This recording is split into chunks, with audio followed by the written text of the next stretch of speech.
et pas loin comme ça. Bien entendu, je souhaite un refoua shlema à tous les gens que l'on connaît et qu'on ne connaît pas. Et aujourd'hui, je suis censé vous faire un cours d'introduction sur le livre L'éternité d'Israël du Maharal. Alors, est-ce que, parce qu'avec tous les cours de Zoom, je suis un peu perdu, est-ce que j'ai déjà commencé avec vous? Oui, on avait fait déjà une introduction On a sur le commencé Maharal, sur sa vie. une introduction, n'est-ce pas? Oui. D'accord. Voilà. Voilà. Maintenant, Ève, tu es en train de me rappeler. Est-ce qu'il y a des filles qui n'étaient pas là la semaine dernière? Non, on va dire le contraire. Qui était avec nous la semaine dernière? Moi, j'étais là. Kiren, j'étais là. C'est qui, toi? Kiren. Ah, Keren, tu étais avec nous. Et moi, Et Chirel, j'étais là aussi.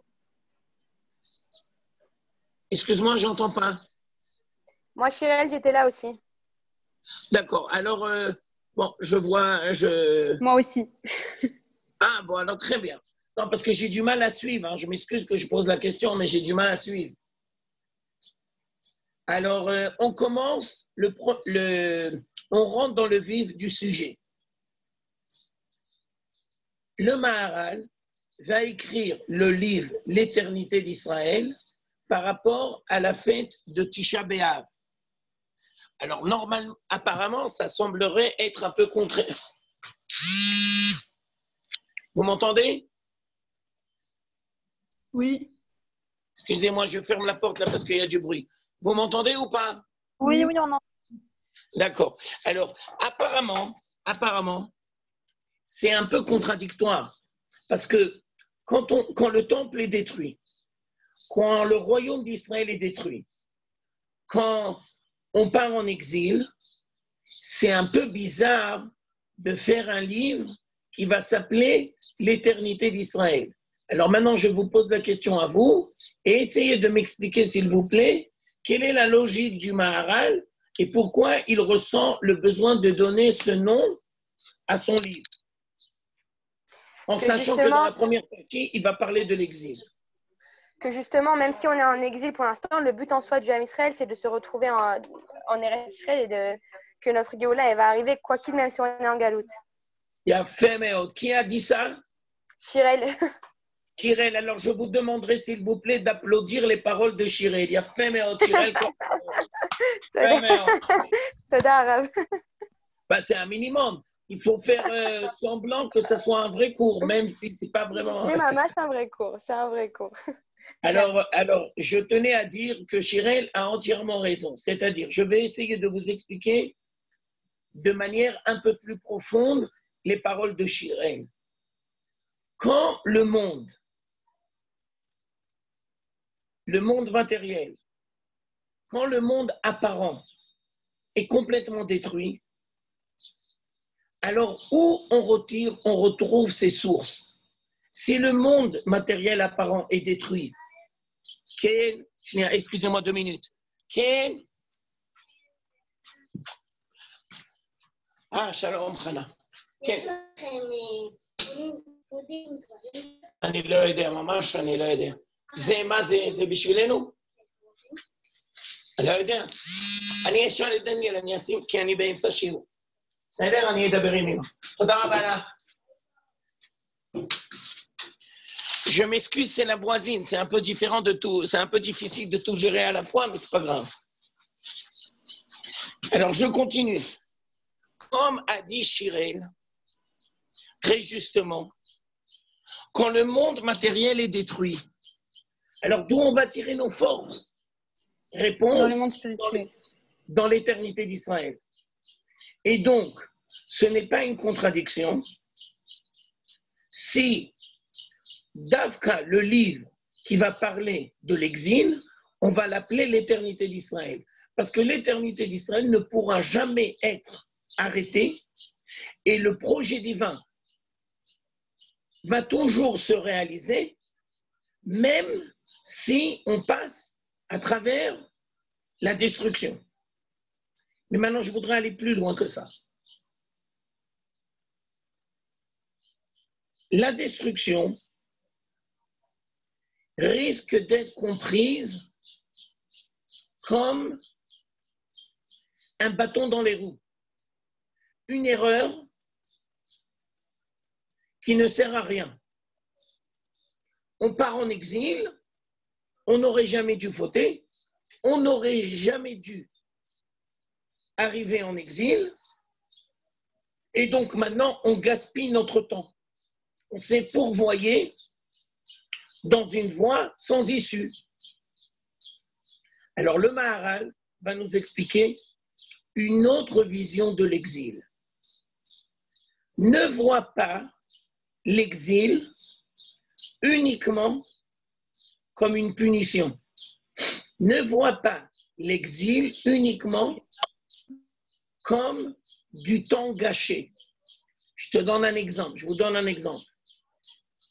Un enfant fait une bêtise, alors tu lui dis, va dans ta chambre. Alors apparemment, ça ne sert à rien. Ce n'est pas parce qu'il va dans sa chambre qu'il ne va pas recommencer la bêtise la prochaine fois. Mais dans la logique divine, le mot punition n'existe pas. Il ne faut pas voir l'exil uniquement comme une punition. Parce que les punitions, ça n'engendre pas forcément une prise de conscience et un changement. Alors, au lieu de dire punition, dis plutôt traitement. Ça veut dire quoi? Ça veut dire que l'exil va être un moyen que Dieu va utiliser pour faire prendre conscience à la communauté d'Israël de leur manque et de leur maladie et pour qu'ils essayent de compléter leur manque. Ça veut dire que ce n'est pas du temps gaspillé, ça veut dire que ce n'est pas uniquement une erreur de parcours, mais à travers cette erreur, Dieu veut faire en sorte que la communauté d'Israël comprenne son erreur et va essayer de la réparer. Alors, je vous donne un exemple, parce que sinon, c'est trop théorique que je dis. Vous étiez en Israël et vous ne saviez pas apprécier à juste titre la valeur de la terre d'Israël. Alors, Dieu va nous envoyer en exil. Ça veut dire qu'il va nous retirer la terre d'Israël. On va être confronté à la haine des Goïms. Et on va commencer à ressentir le manque et on va avoir tout doucement envie de revenir vers la terre d'Israël. Donc, l'exil, quand on nous a enlevé la terre d'Israël, c'était pour nous faire prendre conscience de la valeur de la terre d'Israël. Je vous donne encore un autre exemple. Dans la réalité que nous vivons aujourd'hui, tu peux dire, le coronavirus, ça ne sert à rien. Tu peux dire, il nous a cassé la vie. Il nous a tout cassé. Tu peux dire, le confinement, c'est de la perte de temps. Mais je vous invite, comme le Maharal essaye de le faire par rapport à l'exil, je vous invite à voir les événements et à les interpréter d'une autre manière. Ça veut dire quoi? Ça veut dire que avant le coronavirus, le monde était sans arrêt dans une course folle. Et ils ne se sont même pas rendus compte qu'ils étaient dans une course folle. Et comme ils étaient dans une course folle, alors il y a énormément de dimensions qu'ils ont arrêté d'apprécier à juste titre. Alors par exemple, Dieu, qu'est-ce qu'il va faire? Il va te dire, regarde, toi tu t'investis corps et âme dans ton travail. Toi tu t'investis corps et âme dans le monde extérieur. Mais peut-être tu fais ça au détriment de ta relation avec ta famille et tes proches. Alors moi, je vais t'envoyer le confinement pour que tu réapprennes à recréer une vraie relation avec les gens qui sont proches. Parce que toi, dans ta course folle, tu as oublié de créer une relation avec les gens qui sont proches. Ça ne veut pas dire qu'il faut détruire entièrement le monde extérieur, mais ça veut dire qu'il faut apprendre à conjuguer l'équilibre entre le monde intérieur et le monde extérieur. Et donc, le vrai défi du confinement, ce n'est pas quand on est dans le confinement. Le vrai défi du confinement, c'est après le confinement. Quand on va retrouver la vie normale, est-ce que l'on va tirer les leçons du confinement ou bien on va retomber dans l'état où on était avant? Je m'arrête là pour vérifier. Est-ce que vous comprenez? Est-ce que vous m'entendez correctement? Et est-ce que vous avez des questions? Oui. On entend très bien. Oui, ça veut dire, tu veux dire par rapport à entendre? Oui, on vous entend très bien et on comprend, c'est très clair. D'accord, ça c'est Ève qui parle. Et les autres, qu'est-ce qu'ils disent? Oui. Moi aussi, j'entends très bien. Est-ce que vous avez des interventions ou des questions? Non, pas pour l'instant. Pour moi, non. D'accord, alors je continue. Ça veut dire maintenant, je vais vous dire une idée un petit peu révolutionnaire. Alors accrochez-vous. Au lieu de dire exil, tu vas dire enfantement. Grossesse. Ça veut dire l'exil, c'est l'enfantement qui prépare la délivrance. Ne vois pas uniquement dans l'exil une punition, une perte de temps, style comme le confinement, mais comprends que l'exil, dans la logique divine, c'est un traitement pour te faire prendre conscience des dimensions que tu as ratées et tu vas essayer de le recréer.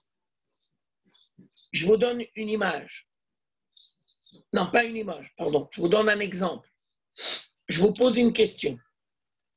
Au début du 19e siècle, et encore plus au début du 20e, les Juifs qui ont voulu revenir en Israël et qui avaient la soif de la terre d'Israël, première question, ils étaient religieux ou pas religieux? Deuxième question, est-ce qu'ils étaient prêts à revenir sur la terre d'Israël en sachant pertinemment qu'ils devaient relever énormément de défis? Qu'est-ce que vous dites? Ben, ils n'étaient pas forcément Alors, religieux déjà, et je ils crois- étaient prêts à Ils relever des étaient défis. pas forcément religieux, très bien. Et deuxième truc, Et ils étaient prêts à relever des défis. alors maintenant expliquez-moi À en relever les quoi... manches, ouais. Ouais, exactement. Alors maintenant expliquez-moi en quoi ça, ces deux points-là, Bien non. c'est la preuve que l'exil a fait preuve de remède.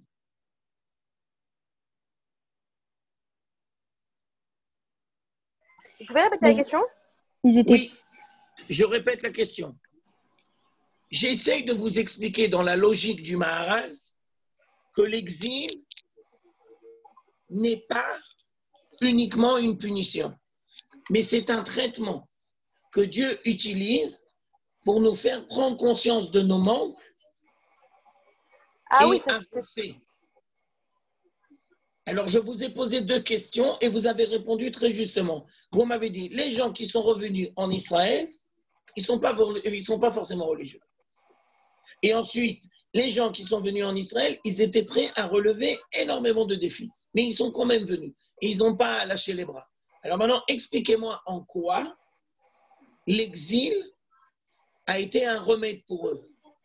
Bah, là, toute leur vie, ils ont espéré rentrer en Israël. Donc ça a fait qu'ils étaient prêts à tout donner pour Israël pendant l'exil. Il y a fait Méod. Qui a dit ça? Keren. Keren. Et je vous demanderai d'applaudir Keren. bravo, Méod. Keren. Bravo, Keren. Bravo Keren. Il y a fait Méod. Heureusement que Keren est avec nous aujourd'hui. Ça veut dire, je reprends les paroles de Keren.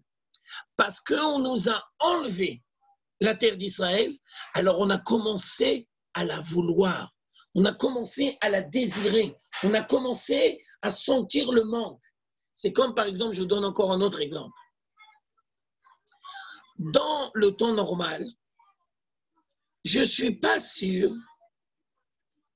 que les petits-enfants, ils vont téléphoner à leurs grands-parents tous les jours. Je ne suis pas sûr. Parce qu'ils font leur vie, ils sont très occupés.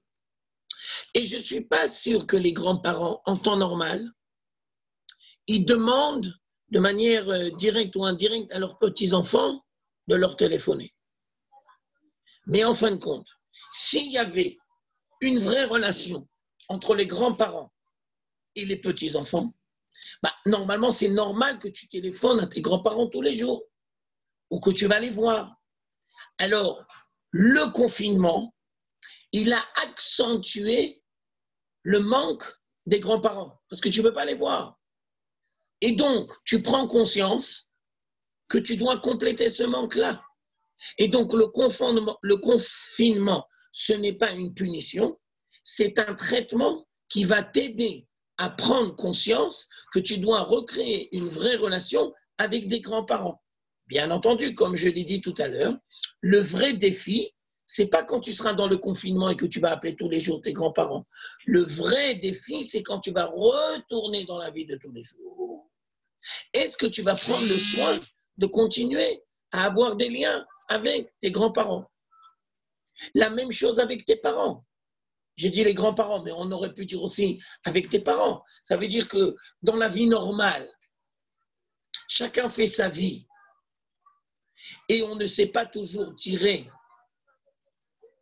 profit de la présence de chacun. Alors Dieu va nous confronter à être sans arrêt l'un avec l'autre pour apprendre à gérer correctement notre relation. Vous comprenez le principe? Oui, mais Oui, bah oui. la question, c'est est-ce qu'on était obligé de passer par cet exil, cet enfantement-là, pour connaître le retour en Eretz Israël? Est-ce qu'on était obligé de passer par ça? Est-ce qu'on n'aurait pas pu peut-être directement... Pose la question. C'était Chirel. Chirel, alors c'est une très bonne question, Chirel, et je vais te répondre. Merci, Rab. Je vais te répondre par une image, et après je vais te répondre directement à ta question. On n'a pas besoin d'être malade pour savoir apprécier à juste titre la vie. Mais malheureusement, dans la nature humaine, il y a beaucoup de gens qui ont besoin d'être malades pour savoir remercier et apprécier à juste titre. Mais normalement, tu dois être capable tous les jours de dire Modéani. Et normalement, tous les jours, tu dois être capable d'apprécier chaque chose à juste titre. Et tu n'as pas besoin de passer par des épreuves pour prendre conscience de la valeur de la chose. Si Dieu le fait, ça veut dire qu'il pense que c'est le seul moyen, c'est la roue de secours, si tu veux, c'est la seule solution, parce que les mecs, ils se sont engouffrés dans des voies sans issue, ils sont complètement aveugles. Alors, j'ai pas le choix. J'aurais voulu qu'ils le fassent par eux-mêmes, mais ils le font pas. Alors, qu'est-ce que je peux faire? J'ai compris. Tu comprends? J'ai compris. Merci. Alors, ce que j'essaye de vous expliquer là, c'est vrai dans la vie, dans tous les domaines. À un niveau personnel et encore plus à un niveau collectif. Et donc, le livre de l'éternité d'Israël, du Maharal, va se diviser en deux parties. Il y aura 26 chapitres qui vont parler de l'exil et il y aura après encore 26 chapitres qui vont parler de la délivrance, de la Géoula. Et donc, toi, tu dois bien comprendre que l'exil et la Géoula, c'est le même processus. Mais des fois, ça apparaît sous un angle positif et des fois, ça apparaît sous un angle négatif. Mais c'est exactement le même processus. C'est le processus de la délivrance du monde. Alors, tout ce que j'ai dit, je voudrais maintenant approfondir encore plus. Parce que dans le cours de l'introduction que je vous ai fait, je vous ai dit que le Maharal, il vit dans les années 1500. Et il vit à Prague, en Tchécoslovaquie. Ça veut dire qu'à son époque, les Juifs, ils sont complètement embourbés dans la galoute. Ils sont préoccupés par des problèmes. Qu'est-ce qu'on va manger? Qu'est-ce qu'on va faire demain? Ils sont préoccupés par des problèmes de survie. Comment on va se mesurer à la haine des goïms? Mais ils ne sont pas du tout préoccupés par le retour de la communauté d'Israël sur sa terre. Et ils sont à milieu d'imaginer que l'état dans lequel ils sont ben, en fin de compte, c'est un état temporaire. Parce que s'ils sont capables de comprendre, eh ben, ils vont accélérer le processus. Donc, le Maharal, dans son livre, il parle aussi pour les gens de son époque. Mais il faut dire la vérité. Les gens de son époque, ils n'ont rien compris. Comme je vous l'ai dit dans l'introduction, ils n'ont pas lu le Maharal. Et à part ça, je vous ai dit, ils n'étaient pas disponibles. Mais quand le Maharal, il écrit son livre, il n'écrit pas uniquement pour sa génération. Ça, c'est un très grand principe que vous devez bien comprendre. Quand les sages d'Israël écrivent un livre, ils sont imprégnés des problèmes de leur génération, mais ils n'écrivent pas le livre pour leur génération, uniquement le livre pour leur génération. Ils écrivent le livre pour toutes les générations futures. Est-ce que vous comprenez? Oui. Oui. Et donc, on peut dire, je crois, et pas simplement on peut dire, mais on est tenu de dire que le livre de Netzach Israël du Maharal, c'est pour nous aujourd'hui. Parce que nous sommes la génération qui sont appelés à revenir en Israël, à reconstruire l'État d'Israël, à comprendre l'importance du processus dans lequel on se trouve, et on est obligé de tirer les leçons du passé et ne pas recommencer les erreurs. Alors, notre génération, elle doit encore plus faire attention et étudier avec précision l'enseignement du Maharal, parce que ce n'est plus un enseignement théorique et ce n'est plus on va revenir, mais ça y est, on revient. Donc, il faut prendre conscience correctement de l'enseignement du Maharal. Vous comprenez? Oui, très bien. Oui. Super. Alors, je m'excuse. Je ne voudrais pas faire un procès d'accusation, mais j'ai envie de vous dire qu'aujourd'hui, jusqu'à aujourd'hui, malheureusement, les gens n'étudient pas le Maharal. Et même les gens qui sont plongés dans l'étude, ils ne connaissent pas le Maharal. Et je vous invite, quand vous allez rentrer dans les synagogues ou dans les fréquentations que vous avez, ou si demain tu sors en date, alors tu vas demander à ton copain, tu connais un peu le Maharal? Mais comment ça se fait Hein? Comment ça se fait qu'on n'étudie pas plus le Maharal dans toutes les... Enfin, même si- Je vais te dire. C'est qui a posé la question? Keren. Karen. Ah, je vois que tu participes activement au cuir d'autobianon parce que c'est toujours toi qui poses des questions. Alors regarde. Malheureusement, attends, j'hésite comment le dire. Malheureusement, l'étude de la Torah, elle s'est beaucoup restreinte. D'abord, c'est un phénomène nouveau qu'il y a le Chazara Bitshuva et qu'il y a des gens qui reviennent vers la Torah en grande masse. Oui, ça. Parce que dans ces 300 dernières années, la majorité des gens, ils abandonnaient plus la pratique des mitzvot et l'étude de la Torah que le retour et la teshuva. Mais comme on est dans un processus de délivrance, alors forcément les gens, ils reviennent parce qu'ils ressentent le manque. C'est comme par exemple ce que je vous ai dit, mais par rapport à la Torah. Pourquoi il y a un phénomène de Chazara Bitshuva aujourd'hui? Les gens se sont tellement éloignés de la Torah qu'ils commencent à comprendre le manque. Et donc, ils reviennent. C'est exactement le même processus que je vous ai dit tout à l'heure par rapport à la terre d'Israël. Mais maintenant, je le dis par rapport à la Torah. Alors, première explication, l'étude de la Torah, elle s'est restreinte. Et c'est nouveau que les gens reviennent. Deuxième explication plus profonde, quand les gens reviennent, ils s'investissent essentiellement dans l'étude de la Gemara et dans l'étude de la Halacha. Et si tu prends un Bachou Yeshiva normal, Ouais. Ça Eh l'intéresse ben, pas, c'est plus. dans son cursus d'études, il va étudier essentiellement la Gemara et la Halacha.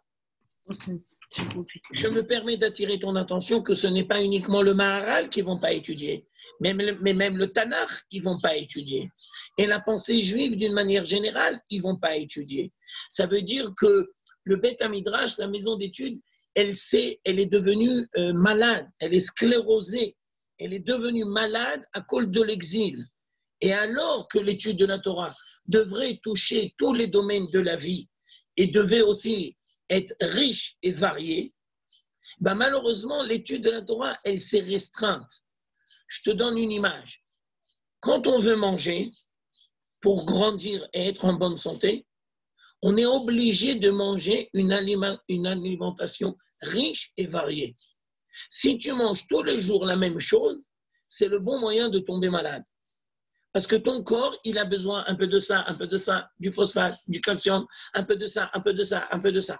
Mais si tu lui donnes tous les jours la même chose, ben c'est le bon moyen de tomber malade. Et ben, au niveau spirituel, c'est la même chose. Pour créer des gens équilibrés qui vivent correctement la Torah, ils doivent goûter à différentes parties de l'étude de la Torah.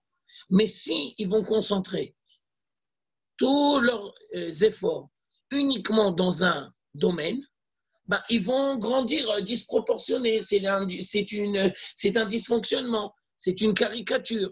Ça veut dire quoi, caricature? Ça veut dire que tu as un bonhomme et tu lui fais une grosse tête. Et le corps, il est tout petit. Mais ce n'est pas possible. Il faut que le corps et la tête soient adaptés. Et bien, la même chose dans l'étude de la Torah. Il faut que tu investisses du temps dans l'étude de la halakha. Mais il faut que tu investisses du temps aussi dans le Tanakh. Il faut que tu investisses du temps dans la pensée juive. Maintenant, je vais dire un petit mot sympa pour Ève. Il faut investir du temps aussi dans l'étude de la chassidoute. Il ne faut pas être loulou pour découvrir les beautés de la chassidoute. Et la chassidoute, c'est génial. Donc, il ne faut pas être Lubavitch pour étudier la chassidoute. Il faut aussi découvrir la chassidoute. Tu comprends ce que j'essaie de te répondre, Keren? Oui, je comprends très bien. J'ai compris. Ça veut dire que la maison d'études est devenue sclérosée. Ils s'arrêtent, enfin, ils étudient tout le temps les mêmes choses. Exactement. Et ça, c'est à cause de l'exil. Et donc, le retour de la communauté d'Israël, le retour des Bnei Israël sur la terre d'Israël doit être accompagné d'une renaissance, pas uniquement matérielle, mais aussi spirituelle. Donc, il faut retrouver la grandeur de la Torah à travers une étude riche et variée. Je te dis la même idée sous une autre forme. Alors, je ne sais pas exactement comment le dire. C'est dommage. On peut même dire c'est scandaleux. On peut même dire c'est incompréhensible. Je ne sais pas exactement comment choisir les bons mots. Mais tu prends les élèves en France qui ont fini une école juive, qui ont eu la chance d'aller dans une école juive, et tu prends toutes les filles, et tu prends tous les garçons. Alors, je ne suis pas sûr, hein, peut-être je vais dire une bêtise. Quand ils viennent au bac bleu-blanc, ils sont à peu près 1000 et quelques. Alors, je ne sais pas si c'est la majorité qui viennent au bac bleu-blanc. C'est la majorité qui viennent au bac bleu-blanc ou pas? Oui, mais ils viennent pour être entre copains et copines et profiter en Israël. Ils ne viennent pas parce qu'ils Mais ça veut dire au niveau des chiffres. Au niveau des chiffres, il y a On une grande dit Ah oui, ils viennent tous. 1000 ou 1500. Ça veut dire que c'est 90% ou 95% de tous les jeunes de terminale. Facile. Ok, très bien, parce que je ne sais pas. Alors, c'est pour ça que je dis. Alors, on va dire, s'ils sont 1000 ou 1500, ils viennent tous au bac bleu-blanc. Après, quand ils réussissent le bac, combien il y en a qui vont aller dans les séminaires et combien il y en a qui vont aller dans les yeshivot? Maintenant, si tu me demandes mon avis personnel, moi, je m'en fous. Je m'en fous complètement de savoir est-ce qu'ils vont aller à la Midreshet Torah, Machonora, est-ce qu'ils vont aller au Midreshet Yehoud, est-ce qu'ils vont aller à la source, est-ce qu'ils vont aller dans une yeshiva? En tout, pas beaucoup. Je m'en fous. D'abord, l'étude de la Torah. Ben, combien ils sont? Un très petit pourcentage, je pense. Ils sont même pas 10%. Afilou parot. Afilou parot. Et ben voilà, c'est ça le fond du problème. Et ça, on parle des gens qui sont passés par les écoles juives. Alors, on m'a dit que cette année et l'année précédente, ils ont commencé à avoir une très bonne idée qu'ils essayent de faire venir au bac bleu-blanc des élèves qui ne sont pas scolarisés dans des écoles juives. Qu'on la cavote, c'est Ouais, c'est ça. mais c'est très difficile à les trouver. Mais qu'on la cavote. Mais dans ceux qui sont scolarisés dans les écoles juives, il n'y en a même pas 10% qui vont investir une année dans l'étude de la Torah. Une année, c'est quoi dans la vie d'un individu? C'est rien du tout. Ben même ça, c'est même pas 10%. Alors tu comprends? Parce qu'on n'apprend pas la Torah comme il faut en France. C'est pas du Je tout. suis d'accord avec toi, c'est à cause de l'exil. D'accord. Et donc, c'est la même chose. Tu m'as posé la question. Pourquoi les gens n'étudient pas le Maharal? Ben, c'est la même chose. Ils n'étudient pas le Tanakh, ils n'étudient pas la pensée juive, ils n'étudient pas la Chassidoute. Et par la même occasion, ils n'étudient pas le Maharal. Arabe, J'ai compris. Je t'écoute avec grand plaisir, mais juste dis-moi qui tu es, parce que je ne te vois pas. c'est Chirel. Chirel. Excusez-moi de vous. J'ai une question. Vas-y, parle librement. Si je ne me trompe pas, la semaine dernière, vous nous avez dit que le Maharal, il n'est pas venu en Eretz Israël, d'accord? Oui, à un niveau personnel. Alors comment c'est possible d'écrire un ouvrage aussi grand en idéaux et en HPA et en influence, alors qu'il n'est pas venu lui-même en Eretz Israël? Très bonne question. Alors d'abord, je vais te dire ouvertement, je n'ai pas de réponse. D'accord. Mais si tu me demandes mon avis personnel, je vais te dire, je suis persuadé qu'il s'est posé la question. Mais sans doute, peut-être, je ne sais pas, à cause des responsabilités qu'il avait et à cause de la place qu'il avait dans le judaïsme de l'époque, il s'est dit, moi, je suis le capitaine. Si je m'en vais, tout va couler. C'est comme, par exemple, la même question on a posée au rabbi de Lubavitch. Et il a donné la même réponse. Mais je me permets de dire qu'on ne va pas parler par rapport au rabbi. Mais quand tu vas suivre l'enseignement du Maharal, tu vas comprendre par toi-même qu'il faut revenir. J'ai compris. Alors, le but, c'est de faire prendre conscience aux gens. Alors, est-ce que lui, dans son vécu personnel, il a pu le réaliser ou pas? Je ne suis pas capable de te répondre. Mais si tu vas t'imprégner correctement du message du Maharal, et bien entendu d'autres Hachamim, eh ben, tu vas comprendre. Ok, j'ai compris. Merci, Rabbi. Avec grand plaisir. Alors, je récapitule ce que j'ai essayé de vous enseigner aujourd'hui. La grande question qu'on s'est posée aujourd'hui, c'est si le Maharal a écrit son livre, L'éternité d'Israël, par rapport à la fête de Tisha B'Av, qui est le jour de la destruction du temple et le jour où on est parti en exil, alors apparemment ça ne correspond pas. Ça ne va pas les deux ensemble. Et j'ai essayé de vous expliquer deux dimensions. Première dimension, quand le monde matériel est détruit, eh bien, on risque d'être amené à croire que la communauté d'Israël va disparaître. Vient le Maharal et tu dis non, non, non. Moi, je vais te montrer, je vais t'expliquer et je vais je vais t'expliquer que l'éternité d'Israël, elle est éternelle. Et que même si on va en exil, Dieu ne va jamais nous abandonner et on est appelé à revenir. Donc, première explication, tu risques de croire que la communauté d'Israël va disparaître. Mon but, c'est de t'expliquer qu'elle ne va pas disparaître.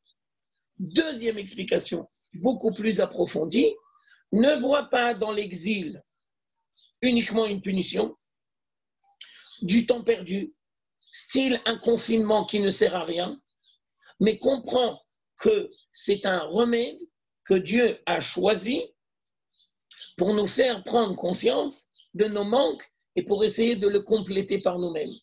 Et la preuve, c'est que les masses juives ont compris et donc, aujourd'hui, on est à un tournant de l'histoire d'Israël parce que la majorité des Juifs, où ils habitent, la majorité des Juifs? En Galoute? Non. En Israël? Je vais vous poser deux questions parce que généralement, les Juifs, ils ne connaissent pas leur histoire. Combien on est de Juifs dans le monde? Mesdemoiselles, je vous ai posé une question. Hein. Moi, je ne sais pas. 8 Alors, millions? je te remercie de ton honnêteté. Moi non plus, je sais pas. Attends, On est moins d'1% de la population, je pense. on fait le jeu trivia. Vous ne savez pas répondre à cette question, mais c'est pas possible là. Combien il y a de juifs dans le monde?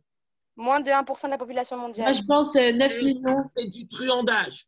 Ça, parce que moi, je t'ai demandé un chiffre. 8 millions, 9 millions. 8 millions, 8 millions. T'es dit dans le monde entier. Bah ouais, 8 millions, 9 millions. Bah alors, mesdemoiselles, vous êtes complètement à 12 côté de la millions. plaque. C'est quoi vos écoles juives là? Mais c'est quoi? Où vous êtes branchés là? Mais Au c'est nom pas, de France. mais c'est pas possible là. Il faut faire quelque chose là. On n'est pas Alors, très informés. je vous explique. Dans le monde, on est 13 millions. Maintenant, je continue parce que je vois que vous avez du mal à gérer. Plus le temps avance, et plus il y a de juifs dans le monde, ou moins il y a de juifs dans le monde. Plus il y en a. Mais non, tu dis des bêtises. On est le moins, on va en moins. Parce qu'on est en voie de disparition à cause de l'assimilation. Ah, Alors d'accord. maintenant, je continue. Où c'est le seul pays dans le monde où le nombre de juifs, il est sans arrêt en augmentation? C'est où? Ouais. En Israël. Ben, c'est en Israël, mais bien sûr, c'est qu'en Israël, on est en voie de disparition à cause de l'assimilation, parce que la majorité des Juifs, ils se marient avec des goyantes. Alors maintenant, je continue. Combien il y a de Juifs en Israël? Là, 6 millions à peu près. 8 millions, 6 millions. On est un peu plus que 6 millions. On est entre 6 et 7 millions. D'accord? Ça veut dire que s'il y a 13 millions dans le monde, où est la majorité? En Israël. Ah ben voilà, je te remercie. C'est ça que je voulais entendre. C'est toi qui l'as dit.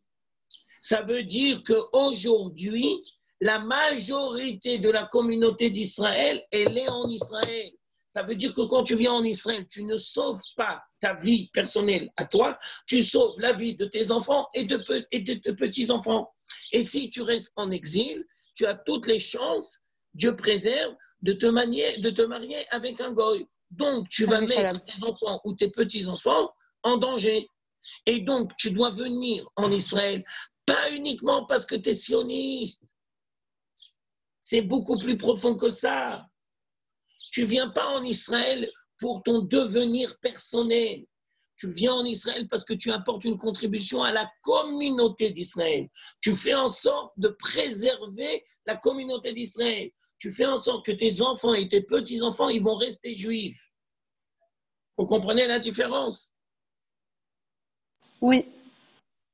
Totalement. Alors, je m'excuse, mais il est déjà 4h01 et le cours c'est jusqu'à 4h. Je ne voudrais pas empiéter si vous avez d'autres cours. Alors, c'est toujours très agréable d'être avec vous, même si je ne vous vois pas. Je vous Pour nous souhaite aussi. une bonne journée et si Dieu veut, la semaine prochaine. Merci Maintenant, beaucoup. à l'occasion, si vous pouvez mettre vos visages, ben, c'est plus sympa, mais ce n'est pas obligatoire. D'accord, merci beaucoup, Rav. Je Shabbat vous en shalom. Merci beaucoup, vous Rav. aussi, mesdemoiselles, que des bonnes choses. Au revoir. Amen pour vous aussi. Au revoir. Merci beaucoup. Franchement, c'est pas ça.